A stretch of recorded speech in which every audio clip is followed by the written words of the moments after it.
어제 성탄의 기쁨 잘 나누셨습니까? 저희들도 가족과 함께 또 이렇게 성탄의 또 기쁨을 나누고 또 아는 사람들과 같이 이 성탄의 기쁨을 나누었습니다. 우리에게 있어 주님이 오셨다는 사실은 너무나 귀중한 일입니다. 어제 한 사람을 만나면서 좀 아쉬웠던 것은 그런 성탄에 대한 예수님께서 이 땅에 오셔야 될 이유를 참 모르고 살아간다는 모습들을 볼 때 안타깝더라고요. 교회를 다니고 있는데도 전혀 그런 부분을 몰라서 좀 의미 있게 설명을 했는데, 그래도 지금까지 설명했던 것보다는 좀 많이 들어갔기 때문에 하나님께서 은혜를 주신다면 중요한 영적인 비밀을 깨닫지 않을까라는 생각을 해봅니다. 주님께서 오심으로 말미암아 이루신 그 구원의 길이 우리를 위한 축복의 길임을 믿음으로 알고 나아가는 여러분 되시기를 주 예수 그리스도 이름으로 축원드립니다. 자, 사무엘상 25장 1절부터 13절 말씀을 보도록 하겠습니다. 1절부터 3절을 합독하고 나서 우리 1절부터 13절을 보도록 하겠습니다. 1절부터 3절 합독하겠습니다. 사무엘이 죽음에 온 이스라엘 무리가 모여 그를 두고 슬피 울며 라마 그의 집에서 그를 장사한지라. 다윗이 일어나 바란 광야로 내려가니라.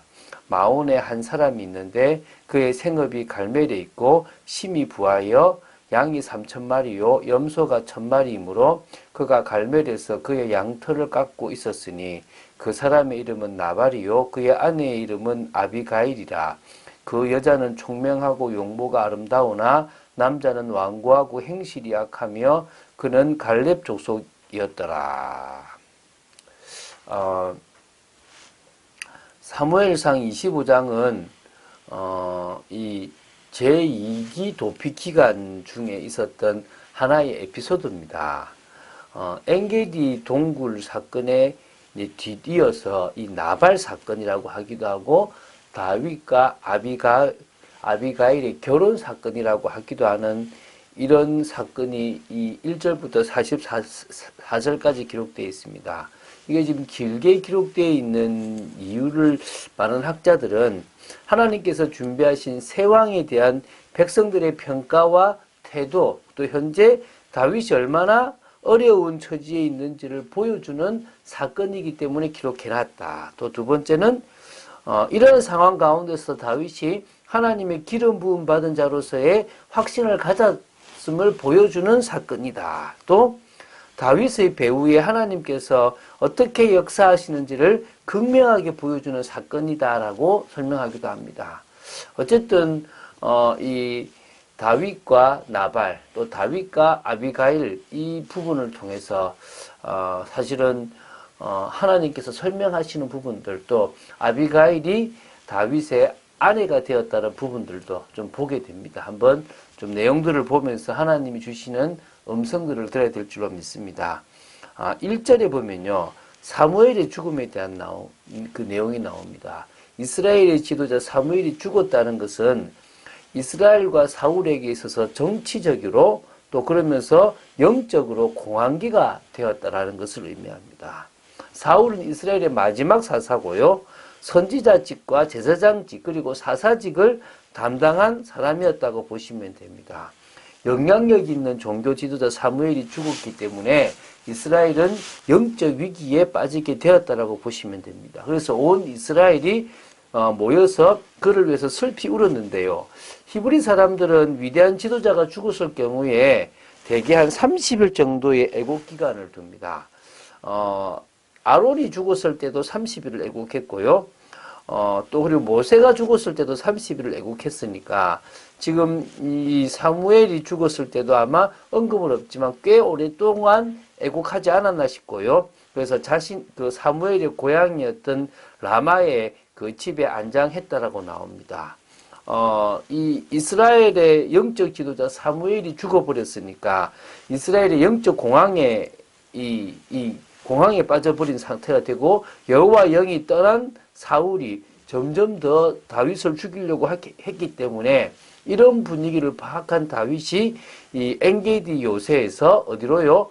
저 밑으로 더 내려가가지고 어디로 하냐면 바란 광야까지 남쪽으로 사울의 손길이 미치지 않는 곳으로 내려갔다라고 보시면 됩니다. 그러는 중에 이제 2절, 3절에 보면요. 마온이라는 지역이 나옵니다. 이거는 유다 지파에 분배된 땅이고요. 10황무지에서부터 남쪽으로 8km 떨어진 거리에 있는 어떤 구름지대라고 보면 됩니다.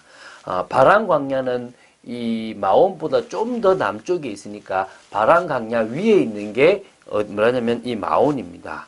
이 나발이라는 사람과 아비가일이 부부인데 이 마온에 살았는데요. 생업은 저 위에 있는 갈멜에 있었다고 보시면 됩니다. 이것은 사해 서쪽에 있는 산지의 한 마을로 보시면 되고요. 그래서 이거는 과거에 사울이 아말렉과의 싸움에서 이기고 나서 자신을 위해서 기념비를 세웠던 곳으로 보시면 되고요. 그래서 마온의 이 갈멜, 그러니까 갈멜에 이 나발의 생업이 있다는 말은 다윗보다는 사울 쪽에 가까운 사람이라고 보셔도 되겠습니다. 이게 심히 부하다 그랬는데요. 양이 3,000마리고 염소가 1,000마리입니다. 되게 많죠, 그죠? 그래서 지금 양털을 깎고 있는 데가 이제 갈멜인데요. 양털을 깎는 그 시기가 좀 봄이 지나서 주로 이걸 많이 했는데요. 큰 잔치를 베풀고요. 사람들을 많이 초청했고, 특별히 나그네들을 대접하는 그런 일들을 했습니다. 그래서 요 시기에 다윗이 지금 양식을 요구하는 것은 그런 풍습과 좀 관계가 있다고 보면 됩니다. 나발은 어리석은 자라는 이름에 맞게끔 진짜 어떻게 나옵니까? 완고하고 행실도 악하다라고 했습니다. 갈렙 족속인데도 그렇습니다. 그죠? 그리고 오히려 아비가일은 즐거움의 아비라는 기쁨의 원천이라는 이름 뜻처럼 총명한 여인으로 나옵니다. 자, 4절부터 이제 8절을 좀 보면요. 이 나발이 부자이다 보니까 양털을 깎는다는 소식이 주위에 있는 사람들에게 다 좀 전해지고 다윗까지도 그것을 알게 되었습니다. 그래서 다윗이 소년 10명을 갈멜까지 보냅니다. 나발에게 다윗의 이름으로 문안을 하고 평강을 전하면서 양식을 달라고 요구를 하는 겁니다. 아까 말했지만은 그런 시기도 있지만은 나발에게 양식을 요구하는 이유가 주변에 있는 약탈자로부터 철저하게 나발의 그 재산을 보호해주는 역할을 다윗이 했고요. 또 뿐만 아니라 자신들도 충분히 수탈할 수 있었던 위치고 그런 상황이지만 그러지 않았기 때문에 양식을 좀 달라고 요구를 그 시기에 했다라고 보시면 됩니다. 자, 9절부터 11절인데요. 그 이야기를 소년들에게 명령해서 가라고 해서 소년들이 나발에게 가서 얘기를 했는데요. 이 나발은 전혀 모른 척하고 무시해버린 겁니다. 아예 몰랐다기보다는 아는데 모른 척인 겁니다. 왜냐하면 뒤에 좀 나오는데요. 다윗이 누구고 이새의 아들이 누구냐? 요즘은 각기 주인에게서 억지로 떠나는 종이 있다. 그러니까 다시 말하면요.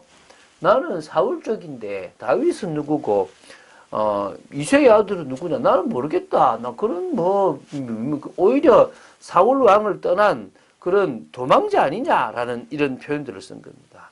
다시 말하면 하나님께서 지금 다윗을 향하여 해나가시는 섭리, 또 하나님께서 지금 다윗을 훈련시키시는 이런 부분을 본 게 아니라 사울 입장에서 볼 때 전 죽어야 될 사람으로 봤다라고 보겠습니다. 그래서 자신의 떡과 물뿐만 아니라 이번 양털을 깎기 위해서 잡는 이런 고기를 줄 수가 없다라고 이야기를 하게 됩니다.